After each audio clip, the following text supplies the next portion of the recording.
નમસ્કાર વિદ્યાર્થી મિત્રો, આપનું સ્વાગત છે આપણી ચેનલમાં. જો તમે પણ ટેટ 1-2ની તૈયારી કરી રહ્યા હો તો આ વિડીયો તમારા માટે છે. આજે આ વિડીયોની અંદર આરટીએ એક્ટ 2009 જોવાના છે. તો વિડીયોને આગળ વધતા પહેલાં સૌથી પહેલાં ચેનલને જરૂર સબસ્ક્રાઈબ કરી લેજો અને બાકી બધા જે સોશિયલ મીડિયા છે એને પણ આપણે ફોલો કરી લેવાનું છે તમારે. તો આરટી એક્ટ 2009 છે એ ભારતમાં 1 એપ્રિલ 2010થી અમલમાં આવ્યો છે.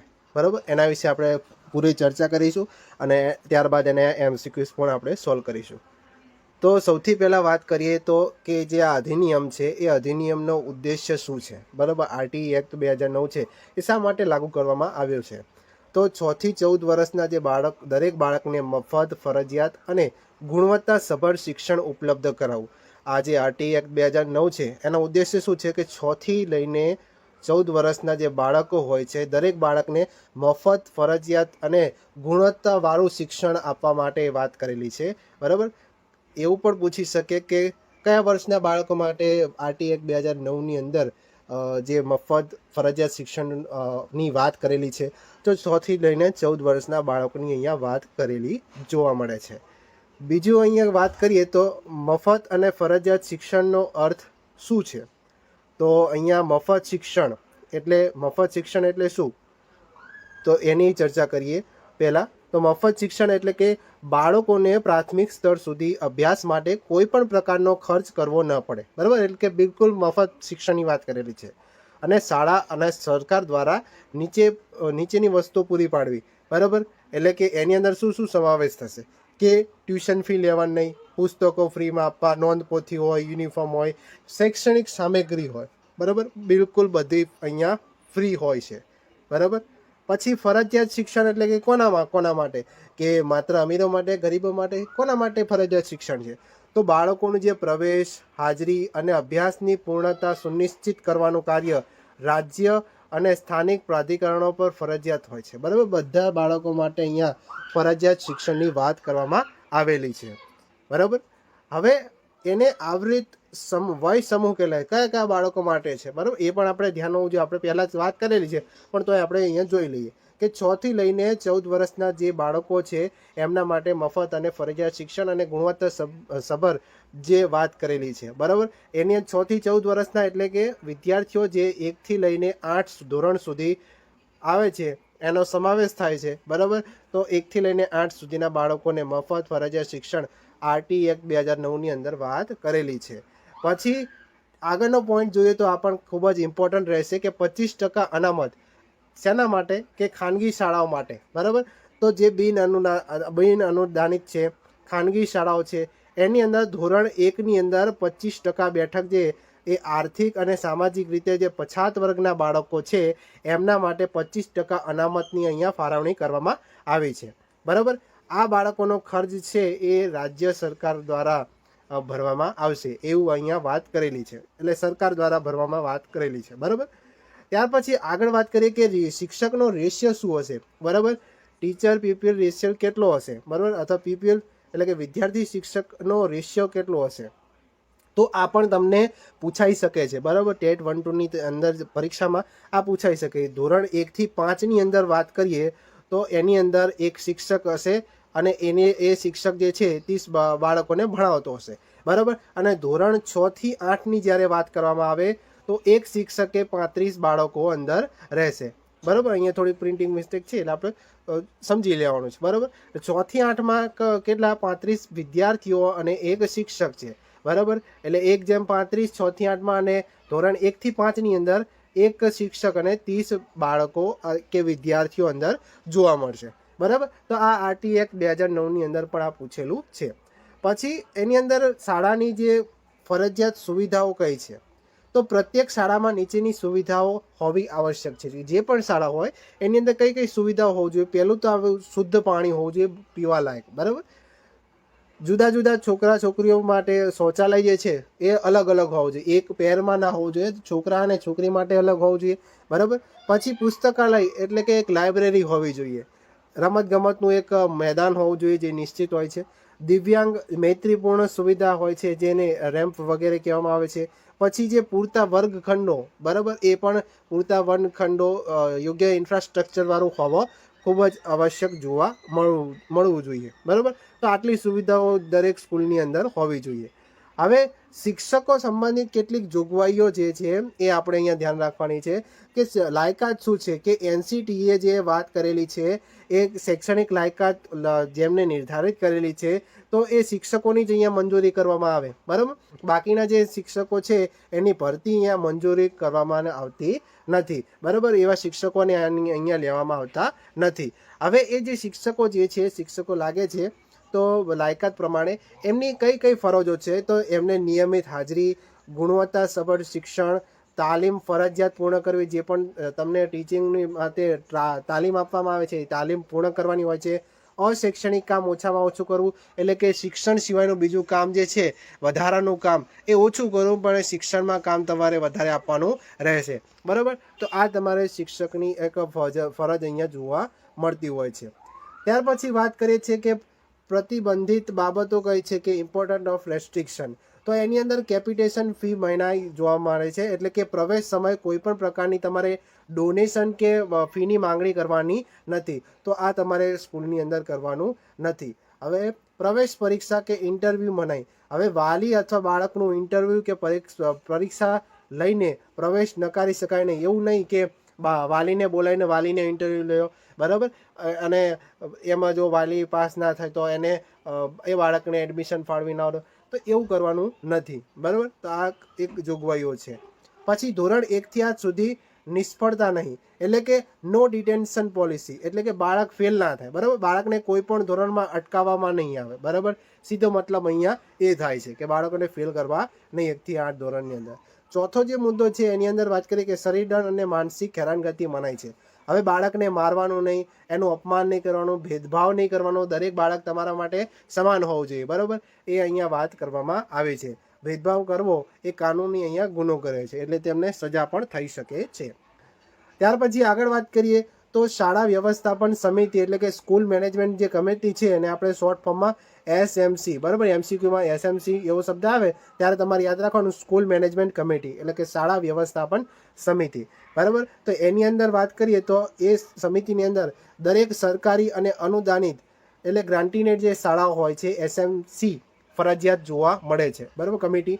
તો SMCની રચનાની વાત કરીએ તો SMCની રચનાની અંદર 75% જે સભ્યો છે એની અંદર વાલીઓ અને અથવા રક્ષકો કહી શકો, પછી શિક્ષકો, સ્થાનિક સ્વરાજ્ય સંસ્થાના પ્રતિનિધિ હોય છે, શિક્ષણ પ્રેમી સમુદાયના સભ્યો અંદર જોવા મળે છે. પછી આ જે SMC જે છે શિક્ષણ વ્યવસ્થાપન સમિતિ, એની મુખ્ય ફરજો કઈ હોય તો શાળાનો જે વાર્ષિક વિકાસ કાર્યક્રમ છે, એટલે કે સ્કૂલ ડેવલપમેન્ટ પ્લાન જે છે SDP, સ્કૂલ ડેવલપમેન્ટ પ્લાન તૈયાર કરવો. પછી બાળકોની જે પ્રવેશ છે એની હાજરી, બરાબર, એ બધા ઉપર તમારે જે નજર રાખવી, વિદ્યાર્થીઓ કેટલું સારું ભણે છે બધા ઉપર એની નજર હોવી જોઈએ. શાળાની સુવિધાઓની દેખરેખ, બરાબર, કઈ બાળકોને કંઈક સુવિધા જોઈએ છે કે નહીં, બરાબર, એ સુવિધાઓની અહીંયા દેખરેખ આપવામાં આવે છે, ધ્યાન રાખવામાં આવે છે. વાલીઓ અને શાળા વચ્ચે એક સંકલન વધારો, બરાબર, બંને વચ્ચે સંકલન વધશે તો એક સારી રીતે કાર્ય કરી શકે છે, બરાબર. તો આ SMCની એટલે કે શિક્ષણ વ્યવસ્થાપન કમિટી જે છે એની આ મુખ્ય ફરજો જોવા મળે છે. હવે ખાસ જરૂરિયાત ધરાવતા બાળકો જે છે ચિલ્ડ્રન CWSN શોર્ટમાં આપણે કહીએ છીએ, તો એમના માટે શું કરવું જોઈએ તો સમાવેશી શિક્ષણ, એટલે કે ઇન્ક્લુઝિવ એજ્યુકેશન, એમને સમાવેશ કરીને શિક્ષણ આપવું જોઈએ દરેકને. પછી એમાં રેમ્પ અને સહાયક સાધનો જે છે આપવા. પછી ખાસ સહાય આપી ભેદભાવ વિના તમારે શિક્ષણ, દરેક બાળક માટે તમારે સમાન શિક્ષણ આપવાનો તમારે એક પ્રયત્ન જરૂર કરવાનો રહેશે. ત્યાર પછી આગળ વાત કરીએ કે નેબરહુડ સ્કૂલ સિદ્ધાંત. તો આ શું કહેવા માગે છે તો કે બાળકને તેની નજીકની શાળામાં પ્રવેશ મળવાની ગેરંટી, અને શાળા દૂર હોય તો એને પરિવહન સુવિધા આપવાની પણ ફરજ સરકારની રહેશે, બરાબર. તો આ પણ એક ખાસ અગત્યનો પોઈન્ટ કહી શકીએ છીએ. નેક્સ્ટ આપણે વાત કરીએ તો દેખરેખ સંસ્થાઓની વાત કરીએ છીએ. કઈ દેખરેખ સંસ્થાઓ છે તો RTE રાઇટ ટુ એજ્યુકેશનના અમલીકરણ માટે નિયુક્ત થયેલી કેટલીક સંસ્થાઓ છે એનું વાત કરીએ તો 2 સંસ્થાઓ અહીંયા જોવા મળે છે. NCPCR એટલે કે national committee for protection of child rights, બરાબર. બીજી છે કે state commission for protection of child rights, બરાબર. એક નેશનલ લેવલની છે અને એક સ્ટેટ લેવલની વાત કરેલી છે, બરાબર. તો આ બંને ખાસ યાદ રાખો. તમને એવું એનું પૂરું નામ પણ પૂછી શકે છે, બરાબર, કે એનું પૂર્ણ સ્વરૂપ શું છે, તો એ પણ તમને પૂછી શકે છે પરીક્ષામાં. તો એના પૂર્ણ નામ પણ આપણે યાદ રાખવાનું છે. પછી કે બંધારણીય આધાર શું છે, તો ધારા નંબર 21A, બરાબર. તો આરટી એક્ટ 2009 છે એ અનુસાર શિક્ષણનો મૂળભૂત અધિકાર છે એવું કઈ ધારામાં કહેવામાં આવ્યું છે, તો ધારા 21A હેઠળ કહેવામાં આવ્યું છે, બરાબર. તો આ પણ મોસ્ટ ઇમ્પોર્ટન્ટ કહી શકાય તમારા માટે, બરાબર. અહીંયાથી જ આ પ્રશ્ન આવતા હોય છે, બરાબર. તો આ પણ ખાસ તમારે હાઇલાઇટ કરી દેવાનું છે, અને તમે નોટ્સ બનાવતા હોય તો નોટ્સ ખાસ રિવિઝન કરતા રહેવું જરૂરી છે. ત્યાર પછી આગળ વાત કરીએ તો વાલીઓના અધિકારો અને ફરજોની વાત કરીએ તો બાળકનું નામ લખાવવું, શાળાની માહિતી પ્રાપ્ત કરવી, એસએમસીમાં ભાગ લેવો જોઈએ, શિક્ષણ શાળા શિક્ષણ એસએમસી છે એની અંદર ભાગ લેવાની વાત કરેલી છે. બાળકની હાજરી અને અભ્યાસ પર નજર રાખવી એ પણ બાળકોની ફરજ કહી શકાય, બરાબર. એવું નહીં કે બાળક માત્ર શાળાએ જાય છે તો વાલીએ કંઈ કરવાની જરૂર નથી, તો એવું નહીં. બંને બાજુથી સંકલન ખૂબ જ થવું વધારે જરૂરી જોવા મળે છે, બરાબર. નેક્સ્ટ આપણે વાત કરીએ કે આપણે જે પણ ચર્ચા કરીએ એની સંક્ષિપ્તમાં સાર અહીંયા લખેલું છે કે જે તે પરીક્ષામાં એકદમ સરળ સ્વરૂપમાં આપણે યાદ રાખી શકીએ. તો 6 થી 14 વર્ષના બાળકો જે છે એને મફત ફરજિયાત શિક્ષણ અને ગુણવત્તાસભર શિક્ષણની વાત કરેલી છે. ખાનગી શાળાઓમાં 25% અનામતની વાત કરેલી છે. પ્રવેશ પરીક્ષા એટલે કે ડોનેશન, પ્રવેશ પરીક્ષા વખતે તમારે ડોનેશન આપવાની મનાઈ કરેલી છે, બરાબર. 1 થી 8માં તમારે નપાસ કરવાના નથી, એટલે કે ફેલ નથી કરવાના, બરાબર. વિદ્યાર્થી અને શિક્ષકનો જે રેશિયો જે છે એ અલગ અલગ જોવા મળે છે. 1 થી 5ની અંદર 30:1 છે, એટલે કે એક વિદ્યાર્થી 30 એક શિક્ષક અને 30 વિદ્યાર્થી છે. જ્યારે 6 થી 8ની અંદર વાત કરીએ તો 35 વિદ્યાર્થી અને એક શિક્ષક જોવા મળશે. પછી મૂળભૂત સુવિધાઓ ફરજિયાત બધા બાળકોને મળવી જોઈએ. પછી એસએમસી એટલે કે સ્કૂલ જે કમિટી જે છે, બરાબર, એની અંદર 75% વાલીઓ હોવા જોઈએ. પછી શરીર દંડ મનાય છે, બરાબર. બાળકોને કોઈ પણ રીતે તમે મારી ના શકો, મારો તો તમને કાનૂની ગુનો જોવા મળે છે. નેબરહુડ સ્કૂલ સિદ્ધાંત જોવા મળે છે, બરાબર. NCPCR એટલે કે એક નેશનલ લેવલ ઉપર છે અને એક સ્ટેટ લેવલ ઉપર ચાઇલ્ડ રાઇટ્સ પર ધ્યાન રાખે છે, બરાબર. બાળકોના જે અધિકારો છે એના ઉપર ધ્યાન રાખતું જોવા મળે છે આ બંને, બરાબર. ત્યાર પછી શિક્ષણ એ બંધારણીય અધિકાર જે છે આરટી એક્ટ 2009 એ બંધારણીય અધિકાર, મૂળભૂત અધિકાર છે, એ ધારા નંબર 21A ની અંદર ચર્ચા કરેલી છે, બરાબર. તો હવે ફટાફટ આપણે એને MCQs જોઈ લઈએ, જેથી આપણે આખો ટોપિક જે છે એ સરળતાથી ક્લિયર થઈ જાય. તો સૌથી પહેલાં જે વિદ્યાર્થીઓ હજુ સુધી વિડીયોને લાઇક ના કર્યો હોય, કમેન્ટ ના કરી હોય અને ચેનલને સબસ્ક્રાઈબ ના કરી હોય, જરૂર કરી દેજો, બરાબર. તો આરટી એક્ટના 30 MCQ જોઈશું. તો પહેલો MCQ છે કે આરટી એક્ટ 2009 જે છે એ અધિનિયમ કયા વર્ષથી અમલમાં આવ્યો છે, તો 2010થી અમલમાં આવ્યો છે. નેક્સ્ટ ક્વેશ્ચન જોઈએ છે કે આરટી એક્ટ મુજબ કયા વયના બાળકોને મફત અને ફરજિયાત શિક્ષણ જોવા મળે છે, તો 6 થી 14 વર્ષના બાળકો માટે, બરાબર. નેક્સ્ટ ક્વેશ્ચન જોઈએ કે આરટી એક્ટ મુજબ એ ધોરણ 1 થી 8 સુધી કઈ નીતિ લાગુ થઈ છે, બરાબર. નો ડિટેન્શન પોલિસી, બરાબર. ડિટેન્શન એટલે કે શોર્ટ ફોર્મમાં કહીએ કે તો ફેલ નથી કરવાનું, બરાબર, ડિટેન નથી કરવાનું, બરાબર. નેક્સ્ટ ક્વેશ્ચન જોઈએ કે ખાનગી શાળામાં કેટલા ટકા અનામત માટેની વાત કરેલી છે. ખાનગી શાળા માટે 25%ની અહીંયા વાત કરેલી છે, બરાબર. 25% અનામત આપવાની વાત કરેલી છે. નેક્સ્ટ ક્વેશ્ચન જોઈએ કે આરટી એક્ટ કયા બંધારણીય કલમથી જોડાયેલ અધિકાર છે, બરાબર. આપણે વાત કરી કઈ કલમ મુજબ, ધારા અથવા કલમ 21A મુજબ, બરાબર. તો અહીંયા ઓપ્શન કયો આવશે, ઓપ્શન બી તમારો સાચો જવાબ આવશે. નેક્સ્ટ ક્વેશ્ચન જોઈએ ધોરણ 1 થી 5માં વિદ્યાર્થી અને શિક્ષકનો કયો રેશિયો, અનુપાત એટલે કે રેશિયો, બરાબર. અહીંયા થોડીક તકલીફ પડે તો રેશિયો યાદ રાખવાનો, બરાબર. તો એક વિદ્યાર્થી હશે અને 30, એક શિક્ષક હશે અને 30 વિદ્યાર્થી, બરાબર. 30 વિદ્યાર્થી એક શિક્ષક અહીંયા જોવા મળશે. અને જો 6 થી 8 પૂછે તો 1:35, બરાબર. જો અહીંયા છે પ્યુપિલ ટીચર રેશિયો, PTR અહીંયા શોર્ટ ફોર્મમાં આવું પણ લખેલું આવે, બરાબર. PTR એટલે કે પ્યુપિલ ટીચર રેશિયો, વિદ્યાર્થી શિક્ષકનો જે રેશિયો જે છે કેટલો જોવા મળે છે, તો અહીંયા જે શિક્ષક જે છે એક હોય છે અને 35 અહીંયા વિદ્યાર્થીઓ હોય છે, બરાબર. 6 થી 8માં આ રેશિયો જોવા મળે છે.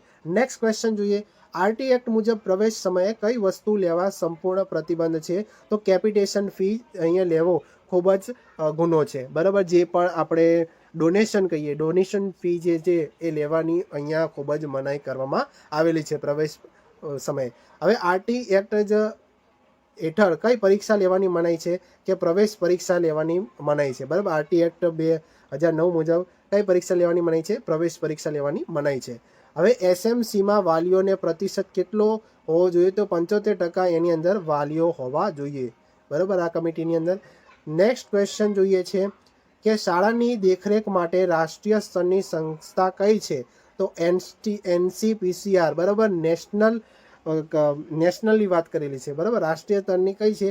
આ NCPCR. બરાબર, સ્ટેટની કે બરાબર રાજ્યની કે તો SCPCR જોવા મળશે. બરાબર, એ પ્રમાણે. નેક્સ્ટ ક્વેશ્ચન જોઈએ, રાજ્ય સ્તરની દેખરેખ માટેની સંસ્થા કઈ છે? બરાબર, રાજ્ય સ્તરની કઈ છે? SCPCR. બરાબર, SCPCR આ રાજ્યની વાત કરેલી છે. બરાબર, એટલે કે સ્ટેટ. બરાબર, નેશનલની વાત કરી NCPCR. તો આ બંને વચ્ચેનો ખાસ યાદ રાખી લેજો. નેક્સ્ટ ક્વેશ્ચન જોઈએ કે નીચેનામાંથી કઈ બાબત શિક્ષક માટે ફરજિયાત નથી? તો શિક્ષણ માટે અશૈક્ષણિક કાર્યનું ભારણ વધારવું, એટલે કે જે શિક્ષણને સિવાય જેની પ્રવૃત્તિઓ છે એમાં ભારણ હોવું જોઈએ નહીં. શિક્ષક માટે તાલીમ પૂર્ણ કરવી ખૂબ જ જરૂરી છે. નિયમિત હાજરી અને ગુણવત્તાસભર જે શિક્ષણ છે બાળકોને આપવું ખૂબ જ જરૂરી છે. બીજી કામગીરી એમને કરવાની જ આવતી અહીંયા નથી. બરાબર, એ સિમ્પલ એટલું કહેવા માગે છે. નેક્સ્ટ ક્વેશ્ચન વાત કરી કે આરટી એક્ટ હેઠળ કઈ સજા આપવી ગુનો છે? કે શરીર માપદંડ. બાળકોને મારવો એ પણ અહીંયા એક ગુનો ગણાય છે. બરાબર, એ પણ ખાસ તમારે યાદ રાખવાનું છે. નેક્સ્ટ ક્વેશ્ચન વાત કરીએ, આરટી એક્ટ હેઠળ કઈ સુવિધા ફરજિયાત આપવામાં છે? રમતા મેદાન. બરાબર, રમતનું મેદાન જે છે એ ફરજિયાત તમારે આપવાનું રહેશે. બરાબર, નેક્સ્ટ ક્વેશ્ચન જોઈએ કે આરટી એક્ટ મુજબ શાળા કયા વિદ્યાર્થીઓને અનામત આપે છે? તો આર્થિક રીતે જે પણ પછાત વર્ગો છે, પછાત વર્ગના જે બાળકો છે એમને અનામત આપવાની વાત કરેલી છે. બરાબર, નેક્સ્ટ ક્વેશ્ચન જોઈએ કે 25% અનામત કયા ધોરણ માટે લાગુ પડે છે? તો ધોરણ 1 માટે. જે પણ બાળકો ધોરણ 1ની અંદર પ્રવેશ મેળવે છે તો એમને 25% અનામત લાગુ કરવામાં આવેલી છે.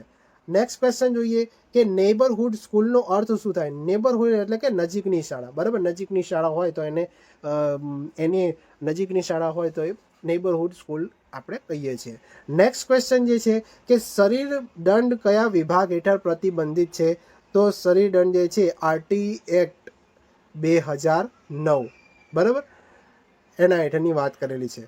પછી આરટી એક્ટ અનુસાર કઈ બાબત કાયદેસર નથી? તો બાળકોને અપમાન કરવું. બરાબર, એના પર ગુસ્સો કરવો તો એ આરટી એક્ટ હેઠળ અંદર જોવા મળતું નથી. બરાબર, નેક્સ્ટ ક્વેશ્ચન કે શાળા વિકાસ યોજના. બરાબર, સ્કૂલ ડેવલપમેન્ટ જે પોલિસી જે છે એ કોણ બનાવે છે? બરાબર, તો SMC અહીંયા બનાવે છે. બરાબર, સ્કૂલ મેનેજમેન્ટ આપણે વાત કરી ને SMC. બરાબર, કમિટી. 25% અનામતનો ખર્ચ કોણ પૂરો પાડે છે? 25% જે અનામતનો ખર્ચ જે છે રાજ્ય સરકાર અથવા કેન્દ્ર સરકાર જે છે એનો ખર્ચ પૂરું પાડતું જોવા મળે છે. નેક્સ્ટ ક્વેશ્ચન જોઈએ કે કયા ધોરણ સુધીના બાળકો માટે આરટી એક્ટ લાગુ પડે છે? તો 1 થી 8 વર્ષના બાળકો માટે બરાબર આરટી એક્ટ લાગુ પડે છે. નેક્સ્ટ ક્વેશ્ચન જોઈએ કે આરટી એક્ટ મુજબ શાળામાં કઈ સુવિધા ફરજિયાત છે? તો લાઇબ્રેરી ત્યાં અંદર હોવી જોઈએ. બરાબર, પુસ્તકાલય ખાસ અંદર હોવું જોઈએ, ફરજિયાત સુવિધા આપવાની રહેશે. ત્યાર પછી કયા બાળકોને CWSN કહે છે? એટલે કે ખાસ જરૂરિયાતવાળા જે બાળકો છે એમને CWSN તરીકે ઓળખવામાં આવે છે. પછી નેક્સ્ટ ક્વેશ્ચન જોઈએ કે આરટી એક્ટ કયા પ્રકારના શિક્ષણ ઉપર ભાર મૂકે છે? તો સમાવેશી શિક્ષણ ઉપર ભાર મૂકે છે. એને ઇંગ્લિશમાં આપણે ઇન્ક્લુઝિવ એજ્યુકેશન તરીકે ઓળખીએ છીએ. ઇન્ક્લુઝિવ એટલે કે એમનો સમાવેશ કરીને તમારે શિક્ષણ આપવાનું છે દરેક બાળકને. બરાબર, નેક્સ્ટ ક્વેશ્ચન જોઈએ કે નીચેનામાંથી કઈ વસ્તુ આરટી એક્ટ સાથે સંબંધિત નથી? તો ઊંચું શિક્ષણ એ આરટી એક્ટ હેઠળ સંબંધિત જોવા મળતું નથી. બાકી 25% અનામત, મફત ફરજિયાત શિક્ષણ અને નો ડિટેન્શન પોલિસી અંદર જોવા મળે છે. નેક્સ્ટ ક્વેશ્ચન જોઈએ કે આરટી એક્ટ અનુસાર ભેદભાવ કયા આધારે મનાય છે? બરાબર, બરાબર, જાતિ, ધર્મ, રંગ, ભાષા, આર્થિક સ્થિતિ બધા આરે તમારે કોઈ પણ જાતનો ભેદભાવ કરવો નહીં કે આ વ્યક્તિ આ કાળો છે, આ ધોળો છે, બરાબર, આ ધર્મનો છે, પેલો ધર્મનો છે, તો કોઈ પણ ભેદભાવ કરવાનો નથી તમારે. બરાબર, તો એ પણ ખાસ આપણે યાદ રાખવાનું રહેશે. નેક્સ્ટ ક્વેશ્ચન છે ધોરણ 1 થી 8માં કઈ મૂલ્યાંકન પદ્ધતિ અપનાવવામાં આવે છે? તો કન્ટિન્યુઅસ કોમ્પ્રિહેન્સિવ ઇવેલ્યુએશન. બરાબર, અહીંયા જે વાત કરેલી છે કન્ટિન્યુઅસ કોમ્પ્રિહેન્સિવ ઇવેલ્યુએશન એટલે કે એવું નહીં કે આપણે વર્ષના અંતે આપણે કરવાનું છે મૂલ્યાંકન, પરંતુ અઠવાડિયે તમારે મૂલ્યાંકન કરવાનું છે કે સતત બાળક ઉપર તમારે મૂલ્યાંકન કરતા રહેવાનું છે. એક પ્રકારે એમ કહીએ તો 360 ડિગ્રી તમારે બાળકોનું મૂલ્યાંકન કરવાનું છે. બરાબર, નેક્સ્ટ આપણે વાત કરીએ. લાસ્ટ ક્વેશ્ચન છે, આરટી એક્ટ જે કયા વર્ગના બાળકોને ગેરંટી આપે છે? તો દરેક બાળકો માટે આપણે આ શિક્ષણ જે છે આપવામાં આવે છે. હવે જો તમને આ વિડીયો ગમ્યો હોય તો વિડીયોને લાઈક કરો, શેર કરો તમારા મિત્રો સાથે, અને હજુ સુધી આપણી ચેનલને સબસ્ક્રાઈબ ના કરી હોય તો સબસ્ક્રાઈબ કરી લેજો. ઇન્સ્ટાગ્રામ, ફેસબુકના પેજને પણ ફોલો કરી લેજો. એના પર આપણે અલગ અલગ જે વિડીયોઝ આપણે અપલોડ કરતા હોઈએ છીએ જે તમને લાભ થઈ શકે છે. અથવા જે યુટ્યુબ માત્ર વાપરતા હોય તો યુટ્યુબમાં પણ આપણે બીજા વિડીયો મૂકેલા છે, એ પ્લેલિસ્ટ આખી તમે રિવિઝન કરી લેજો. ના જોયું હોય તો રિવિઝન કરી લેજો. રિવિઝન કરીને ફરીથી 2-3 વાર રિવિઝન ખાસ જરૂરી કરી લેજો.